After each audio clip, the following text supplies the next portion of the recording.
tu rêves de vivre et voyager au Japon, eh bien, t'es à la bonne place parce qu'aujourd'hui, on va parler du permis vacances-travail au Japon pour les Canadiens.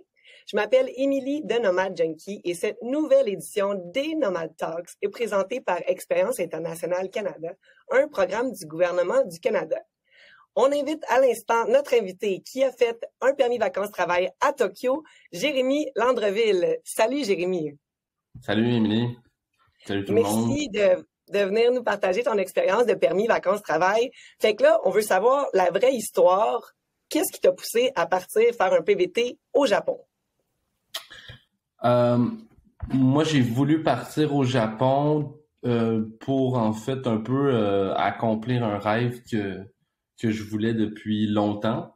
C'était quelque chose qui était dans mes plans depuis que j'étais plus jeune. Puis moi, je finissais les études universitaires. Puis là, je voulais comme un nouveau projet après ça. Fait que j'ai entamé ces démarches-là pour aller faire mon PVT au Japon. Est-ce que c'était ta première expérience en Asie? Non, en fait, c'était ma deuxième expérience. Moi, j'allais à l'UQAM, j'étais en art visuel. Il n'y avait pas d'échange possible au Japon. Mais c'était quelque chose que je voulais. Par un peu hasard, j'ai décidé d'aller en Corée du Sud, qui était une université disponible pour l'échange entre l'UQAM puis Séoul. Donc, ça a commencé un peu à Séoul, qui avait été une belle expérience, mais là, on parlera pas de ça. Parce qu'en fait, ça m'a permis de déjà être plus proche, puis avoir le contact avec le Japon. Donc, quand j'ai fini l'université, j'avais le goût de faire un autre projet, j'avais le goût de continuer à voyager, fait que j'ai entamé ce processus-là là, du PVT vers le Japon. Fait que c'est comme ça un peu. Si on résume, c'est que tu es parti en échange étudiant en Corée du Sud à défaut d'avoir la chance de partir au Japon, mais le Japon, ça a toujours été ton rêve. Puis quand tu as fini tes études, tu as trouvé une autre façon de retourner en Asie, mais cette fois-là, vraiment dans le pays qui t'a toujours attiré, le Japon. Puis c'est là que tu as découvert le permis vacances-travail. Parce qu'on s'entend, tu n'es pas le seul. Il y a peu de personnes qui savent qu'on peut, en tant que Canadien, faire un permis vacances-travail au Japon. D'ailleurs, pour ceux qui nous écoutent, je vais rajouter le lien ici dans les commentaires. Vous allez pouvoir voir toutes les informations sur le site d'Expérience Internationale Canada. Un permis vacances au Japon, c'était quoi les étapes que tu as eu à faire? Qu'est-ce que tu te souviens? Il y a une chose qui est certaine, c'est qu'il y a un petit peu d'administratif. Ce côté-là, je me souviens pas avoir eu tant de misère là à passer au travers parce qu'on s'entend qu'il y a de l'information sur Internet, puis sur le site du gouvernement du Canada, du consulat du Canada au Japon, qui va expliquer un peu comme les critères minimums ou les critères ou les étapes à suivre là pour passer au travers du labyrinthe administratif. Mais après, je pense qu'il faut savoir. Moi, en tout cas, j'avais un but en allant là-bas. C'était plus de travailler parce que après, en tant qu'étudiant, je venais de finir l'université. On s'entend que j'avais un peu d'économie, le minimum nécessaire qui est demandé par le gouvernement du Japon. Mais c'est ça, je voulais travailler, c'est sûr, pour vivre mon expérience là-bas. Là. Donc moi, je voulais continuer un peu à travailler dans mon domaine. Fait que j'avais quand même ça en tête en démarrant ce projet-là. Ce qui est certain, par contre, c'est que dans l'administratif, le PVT japonais, il est focusé sur les vacances-travail. Donc, c'est vraiment... un mélange des deux. Il faut avoir les deux, c'est ça? Il faut avoir les deux, c'est ça. Dans le plan que tu as à faire sur le nombre de temps, il faut que, par exemple, que tu veux se faire un visa de 1 an, ben, il faut que tu dises ce que tu vas faire sur 1 an, puis c'est sûr qu'il faut que ça soit 50-50, travail, vacances. Ça, je me souviens avoir clairement dû faire comme l'exercice de faire un itinéraire pour faire ma demande de visa. En plus d'avoir le minimum, donc en plus d'avoir un compte en banque qui les satisfait. Ça, c'est C'est bon. Est-ce que tu te souviens, une fois que tu as obtenu ton visa, est-ce que tu te souviens, quelle a été ta première impression quand tu es arrivé à Tokyo, quand tu es arrivé au Japon? La première impression, là, j'ai eu la chienne. C'était vraiment un choc incroyable. Dans le fond, après, genre, avoir été habitué des voyages en Asie, j'avais jamais vécu un pays comme le Japon, parce que je pense qu'il n'y en a aucun qui est pareil. J'étais arrivé à Tokyo, puis j'avais jamais vu une ville aussi intense que Tokyo. Euh, Après une vingtaine d'heures de vol, puis un arrivé comme dans la soirée, le choc que t'as, puis le sentiment de seul au monde est assez intense, malgré tout ça. Donc là, c'était un méchant choc parce que dans le fond, tout était différent. Le train pour se rendre à la gare, à la gare du quartier où j'allais vivre. Le taxi, s'il fallait en prendre un, la langue, il y avait zéro anglais. J'avais une base de japonais qui était assez développée, mais pour le Canada. Mais tu te rends compte assez vite que rendu au Japon, parler japonais, c'est un peu plus complexe qu'au Canada. Quelques heures pour se retrouver à mon logement, ça s'est réglé ça s'est réglé. Justement, parlons de logement. Est-ce que tu as des trucs ou comment est-ce que les gens s'y prennent en PVT pour trouver un hébergement? Qu'est-ce que tu conseilles? Qu'est-ce que tu conseilles d'éviter? Euh, moi j'étais allé un peu par moi-même pour trouver un logement. Je le recommande pas vraiment. Ça a été une expérience qui était qui était pas si pire, qui était intéressante. J'avais été sur Craigslist, trouver une colocation dans un quartier pas trop cher de Tokyo. Mais il faut se dire que c'est une ville qui est énorme, puis que si tu connais pas la ville, je pense qu'il faut pas avoir peur de se tourner vers des agences puis des compagnies qui sont spécialisées là-dedans, parce que souvent ils vont proposer des share house puis ou des habitations communes dans le fond à plusieurs, puis qui vont souvent être situées dans des endroits dans des lieux stratégiques, si on veut, pour chaque quartier. Fait qu'aller dans le vide comme ça, puis se trouver un appartement à l'autre bout de Tokyo, ça peut rajouter un petit peu de défi, ça peut être intéressant. Mais moi, après quelques mois, après 2 mois, dans le fond, là, j'avais décidé de justement déménager dans une share house, dans un quartier un petit peu plus central, puis plus proche de mon travail, dans ce cas-là, dans ce temps-là. Fait que ça m'avait bien... Fait qu'est-ce qu'il faut retenir, c'est plutôt que d'y aller un peu comme on ferait peut-être ici à utiliser une espèce de Kijiji ou Craigslist là-bas, on est vraiment mieux de passer par une agence qui est spécialisée pour les expats ou encore les gens en PVT pour se trouver un logement. C'est ça un peu? Ouais, je pense qu'il faut faire des recherches sur surtout comme les agences les plus recommandées, comme n'importe quoi dans le fond, mais c'est vraiment par là qu'il faut passer, je crois, surtout pour Tokyo. OK, parfait. Si quelqu'un arrive seul au Japon, est-ce que tu aurais des trucs ou des conseils à donner pour se faire des amis, pour se bâtir un peu un réseau? Parce qu'on le sait qu'avec le choc culturel, la différence de culture, on peut se sentir seul, surtout dans un mode plus long terme que juste quand on est en voyage nécessairement. Ouais, c'est vrai que c'est la vie dans une métropole en général est assez solitaire. Si on veut aller au Japon, peut-être pas nécessairement aller vers la ville, mais après c'est sûr que justement la vie commune dans une share house, il y a si on est à Tokyo, mettons là, la vie commune dans une share house avec des gens qui sont dans la même situation, jeunes professionnels, étudiants. Qui vit tout ça en colocation, ben il y a un esprit familial ou étranger là, même, il y a un esprit familial là, qui peut se créer. Ça peut être vraiment intéressant puis donner un genre de confiance là de base, parce qu'après c'est sûr que encore là, le travail c'est peut-être pas l'endroit aussi pour rencontrer l'endroit idéal pour rencontrer des nouveaux gens, mais c'est toujours possible.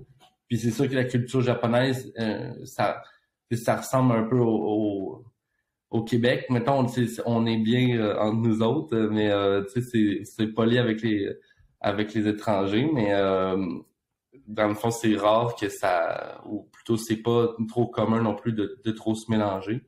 Donc à partir de là, ben c'est un peu le même principe là-bas. Mais comme ici, avec du temps puis de la vie de tous les jours, la vie elle nous fait rencontrer du monde. Fait que c'est quoi les principales différences que tu as remarquées entre vivre au Canada versus vivre au Japon?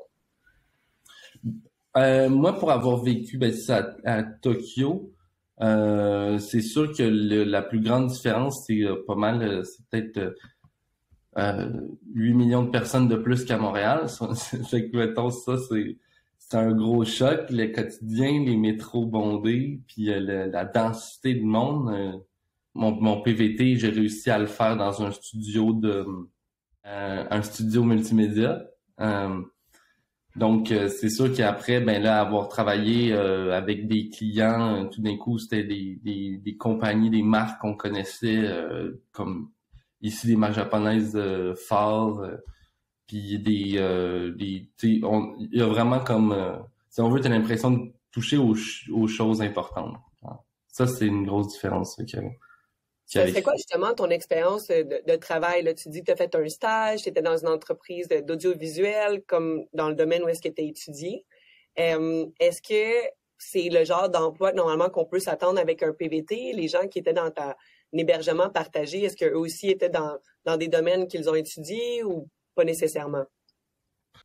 J'avais des colocataires qui travaillaient en restauration, comme dans le service, autant qui étaient étudiants. Après, t'en avais qui étaient agents d'immeuble même. Donc, c'était vraiment comme, je pense que c'était la liberté vraiment de tout faire. Comment est-ce que tu t'es trouvé ton emploi au Japon, puis quel processus est-ce que les gens qui font des recherches d'emploi devraient regarder?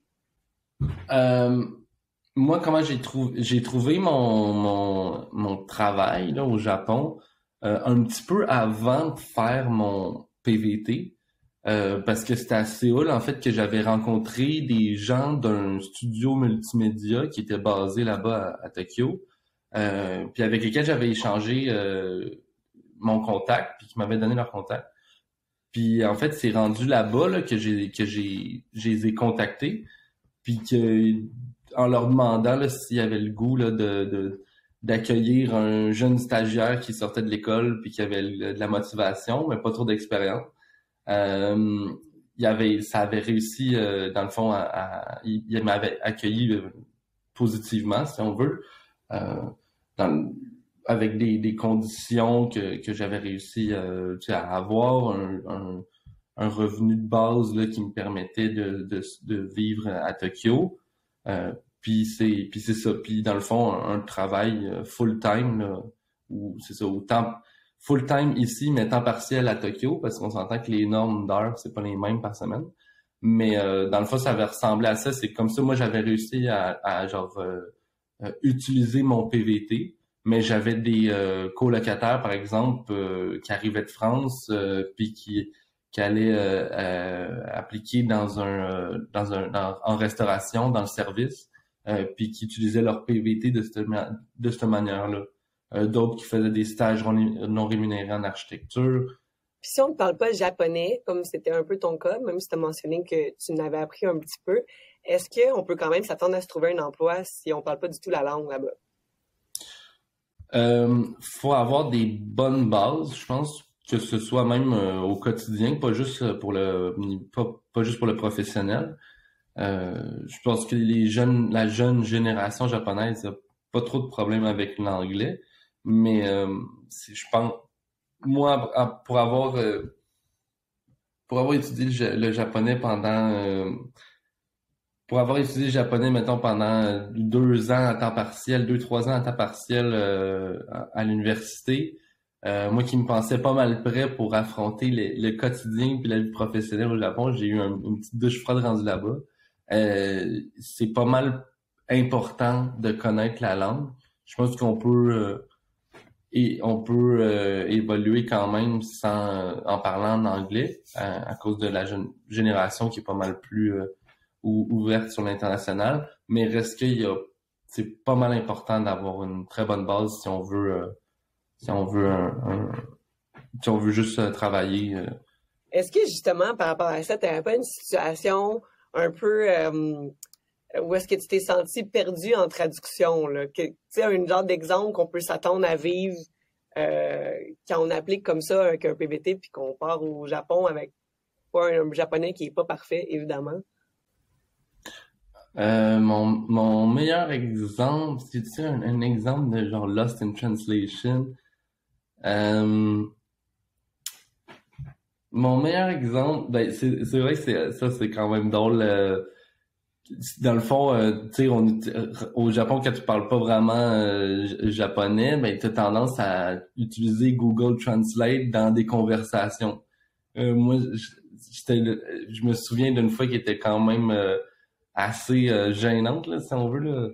Euh, je me souviens j'étais en lunch dans un midi de semaine un peu random comme ça. Puis je mangeais avec ma collègue euh, qui parlait pas vraiment anglais. Puis dans le fond, on essayait d'avoir une conversation malgré cette barrière de la langue-là, avec mes bases de japonais puis ses bases d'anglais. Fait que finalement, on utilisait ça, c'était Google Translate-là. Sauf que comme toutes les langues, dans le fond, le japonais a ses propres expressions, comme nous, on a nos propres expressions en français. Puis dans des fois, Google Translate, il translate littéralement, il traduit littéralement la phrase. Je me souviens qu'on parlait avec ma collègue de potentiellement aller prendre une bière plus tard dans la semaine ou avec un groupe d'amis.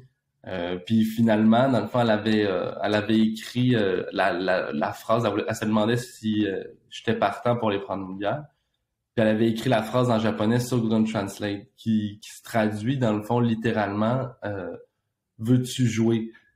Parce que faire poser cette question veux-tu jouer au milieu de Veux-tu jouer avec moi, comme? C'est ça que tu veux dire? veux-tu jouer avec moi, c'est ça? T'avais demandé pour aller prendre un verre, mais toi, Google Translate te disait veux-tu jouer avec moi? Puis là, je connaissais pas cette expression-là en japonais encore, fait que j'avais pas de référence. J'ai dit, mais c'est donc bien bizarre qu'il me pose cette question-là. Ça va avoir une autre connotation, là, aussi. Veux-tu jouer Ouais, avec ben moi? c'est ça a quand même aussi une autre connotation. Fait que là, ça a comme créé un petit malaise, mais je me suis dit qu'il devait avoir quelque chose derrière ça qui devait être plus normal que ce qu'on peut imaginer. Puis finalement, ben c'est ça, c'est plus tard après que dans le fond, pour aller boire un verre, ben c'est aller comme jouer l'expression littérale en japonais. Donc là, c'est pour ça que Google Translate quand on y envoie cette phrase-là sortie du contexte, il t'envoie un truc qui se dirait pas nécessairement entre collègues un lundi midi ou quelque chose comme ça. Revenons justement, en parlant de collègues, revenons sur la différence de travail. Et là, tu mentionnais tantôt que les gens travaillent vraiment beaucoup par rapport à ici. On s'en doute, mais tu sais, ça se traduit comment au quotidien, là? Comment tu peux nous illustrer ça? Moi, en tant que stagiaire, j'avais, mettons, pas beaucoup de responsabilités dans l'entreprise, fait qu'il me laissait pas nécessairement, il m'obligeait pas, si on veut, à rester trop tard. Ça veut dire que dans le fond, je faisais une semaine légère de 40 heures semaine. Mais toutes les autres collègues, dans le fond, c'était de base 50 heures. Puis la culture asiatique, dans le fond, puis en Asie, dans le fond, il y a souvent la culture de l'overtime. Fait que l'overtime, normalement, c'est pas obligé, mais c'est un peu recommandé. Fait que là, rapidement, on commence à 50 heures, puis si on veut avoir plus de responsabilités, ben là, ça monte assez. C'est quelque chose, ça, que on apprend un petit peu à la dure, parce que c'est ça, la vie, c'est un peu au bureau, mais ça, c'est sûr, c'est pas mal, particulièrement à Tokyo, là. C'est intéressant. Puis maintenant, parlons d'argent. Avais-tu mis de l'argent de côté? Tu en as parlé un peu tantôt avant de partir. Est-ce que l'argent que tu as gagné au Japon, ça permettait de couvrir tes frais de coût de la vie là-bas? Est-ce qu'on peut s'attendre à ça? Comme l'espèce de paye là, que j'avais en tant que stagiaire, au Japon, ça me permettait de survivre, là. Ça permettait pas de vivre. J'avais économisé de l'argent, moi, un petit peu avant pour vraiment atteindre le minimum. Je pense requis qui était comme 2500 US ou quelque chose comme ça. Je m'en souviens plus tant que ça. Mais c'est rien en même temps quand tu repenses au coût de la vie, là, mettons, dans une capitale là-bas comme Tokyo, où que tout est cher. C'est tellement cher, mettons, là, ça a comme aucun sens. Fait que ça, c'est quelque chose qu'il faut se préparer. C'est comme aller dans n'importe quelle grande ville. Le transport en commun, c'est cher, l'épicerie, restaurants, c'est pas mal quelque chose qu'il faut s'imaginer, pas rester surpris, là. Ben d'ailleurs, est-ce que tu aurais justement des trucs ou des astuces pour voyager pas cher ou pour du moins avoir une expérience de PVT plus avantageuse, là, sachant justement que ça coûte très cher là-bas? Y a-t-il des trucs que comme les PVTistes ou les expats se partagent puis que tu aurais aimé savoir dès le début mais que tu as appris en cours de route? Moi, dans le fond, je recommanderais vraiment d'acheter un vélo parce que la ville, c'est assez dense. Si on est à l'aise là, en vélo, là, c'est vraiment, ça nous permet de déjà prendre l'air, mais aussi de comme voyager assez rapidement entre quartiers. Parce que le train est super bien fait, mais déjà si tu peux te sauver ça, c'est un gros plus, là. C'est bien fait, mais c'est cher. C'est super cher. Est-ce que les taxis, on évite les taxis ou on prend les ouais, taxis? les taxis, c'est sûr qu'un taxi, en général, là, si tu prends ça en revenant d'un bar ou d'un club le soir, oublie ça. En général, les quartiers où ce qu'il y a de l'action, si on veut, là, et c'est pas, c'est hyper loin des autres quartiers résidentiels, mettons, plus abordables. Donc, à partir de là, éviter le plus possible le taxi. Euh, ça, c'est sûr, les trains Shinkansen, là, c'est bien cher aussi. Les trains grande vitesse, c'est ça, c'est cher, ouais. Les trains grande vitesse. Ouais.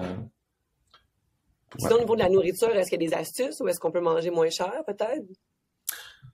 C'est vrai que ben si tu veux aller c'est pas super bon pour la santé, mais il y a les izakaya. Là, ça, tu peux manger pour pas cher. C'est un peu de la friture, puis c'est un C'est peu. quoi des izakayas? Si tu peux C'est expliquer des comme ça? bars, c'est des bars où qu'on peut manger.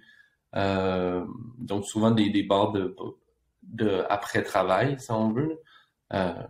J'ai une bonne ambiance. C'est bon la bouffe, mais en même temps c'est un C'est peu comme le gras. pub chez nous, un peu un C'est un genre de peu pub. ouais, c'est pas ouais, ouais. Est-ce qu'il y a des endroits aussi à Tokyo qui sont moins chers, des quartiers qui sont moins chers, peut-être?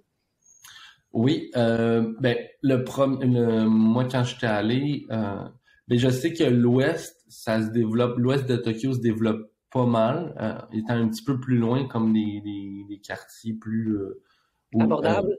ah, ouais c'est plus abordable que comme les quartiers avec plus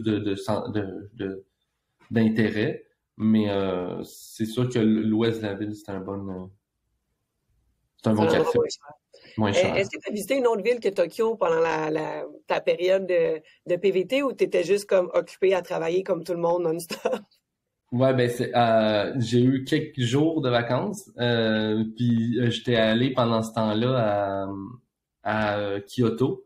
Ça avait été tellement un autre choc, mais dans le bon sens, parce que là j'avais vraiment on avait une autre ambiance. J'avais une autre ambiance. J'ai c'était tellement calme dans le fond Kyoto comparé à Tokyo là, c'était hyper cool là. Fait que moi je le recommande vraiment. Finalement, quel conseil est-ce que tu donnerais à quelqu'un qui rêve d'aller au Japon, comme c'était ton cas, mais qui hésite?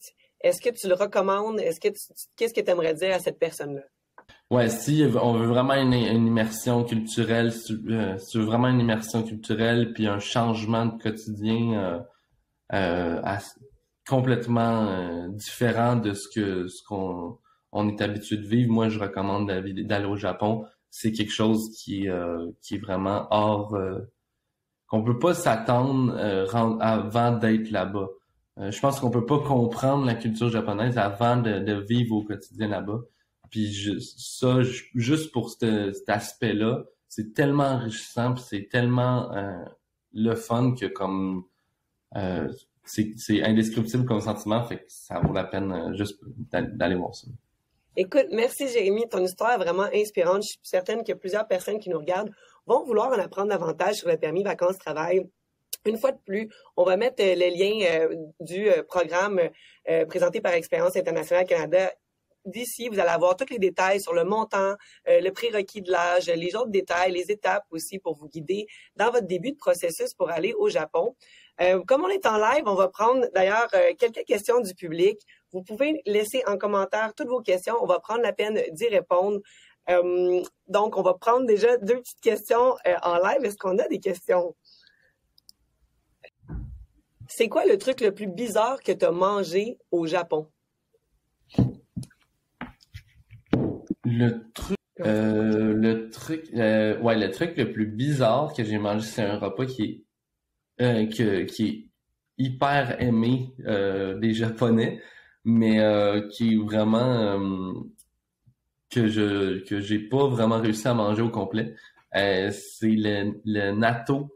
Ça, c'est des beans fermentées qui ont une texture gluante. Puis que quand tu brasses, ça devient comme de la mousse, genre de l'écume. Ça a un goût, là. Faut y goûter une fois. Mais moi, c'est la nombre de fois que j'ai été capable d'en manger. Ça, c'était vraiment spécial, la texture, tout ça.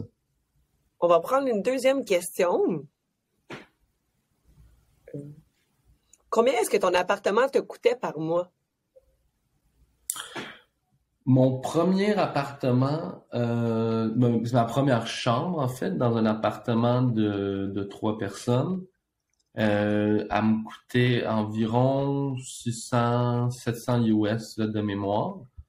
Puis mon deuxième en share house, qui était un appartement de 13 à 15 personnes, avec une cuisine commune, mais super bien faite. Lui, ça me coûtait autour de 1000 US par mois.